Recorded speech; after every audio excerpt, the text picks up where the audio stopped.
Hey there, I'm Steve, and welcome to Jamson Entertainment. And welcome to the conversation. Just before we get started, there are many ways you can help. You can like and subscribe so you never miss a conversation. But most importantly, please share this video. Get to where there's a community we can talk about all the things that we love. Today on Throwback Thursday, we're looking at Lady Snowblood 2, Love Song of Vengeance. Starring, and I'm sorry if I mispronounce any of these names, Meiko Kaji, Juzo Itame, Kazuko Yoshiyuki, Yoshio Harada, Shin Kishida, Toru Abe, Rin-ichi Yamamoto, and Koji Nanbara. The first Lady Snowblood must have been somewhat of a success in order for this movie to be made. Because this movie is bad. And it's not even bad in a funny way. It's just bad. It starts out with Yuki, Lady Snowblood, being an outlaw. She ultimately gets captured. And the first big problem with this movie is the fighting. Or really the lack thereof. Something tells me the director thought up the choreographed fights. It's basically Lady Snowblood just slashing left and right, up and down, in reverse grip, and she just has plot armor. I mean, she gets hit a little bit, but it doesn't even really hinder her, and I know this is a big trope for a lot of movies where it's one person fighting multiple people, but at least it's not nearly as obvious as this, where you literally have the men that are trying to apprehend her just standing around, and they're only using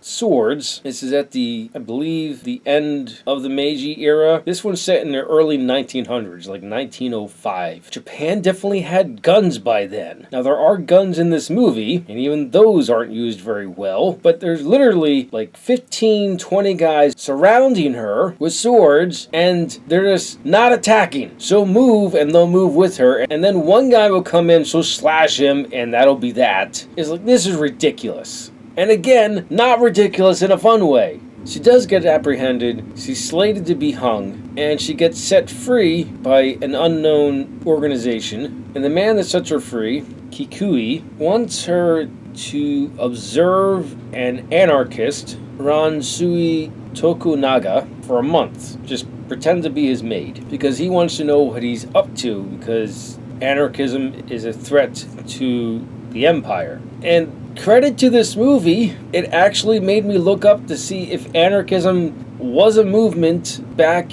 in the early 1900s of Japan. It was. There were a few movements, and the first one, which would be this period, was anarcho-syndicalism. I probably got it wrong. I don't care because I looked up what it was. It's basically anarcho-socialism, which is a horrible thing. It's basically creating chaos and then trying to erect a socialist government. But it doesn't go over that in the movie at all. And the movie doesn't really give you anyone to root for. You would think you would want to root for the anarchists, but they don't really do anything. They don't even espouse their beliefs. And certainly not the government, which you find out are the very people that freed her. And Ransui has a document that will expose the government for the atrocities that they committed. And that's why the government is having Lady Snowblood spy on her. But she has a change of heart and starts working with Ransui. At some point he gets captured, and then the government commits more atrocities.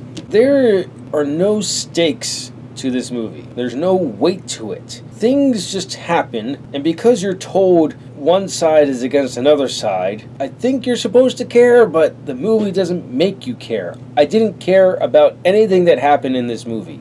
Simply talking about the government's atrocities and showing the government atrocities, you think that would work. You think that would be enough. But the characters are lacking as well. I really don't care about the characters. They show you them doing things, and some points they really show you them doing things, and it was completely unnecessary to show that. But if you have boring characters and really not much of a plot, you don't have a good movie.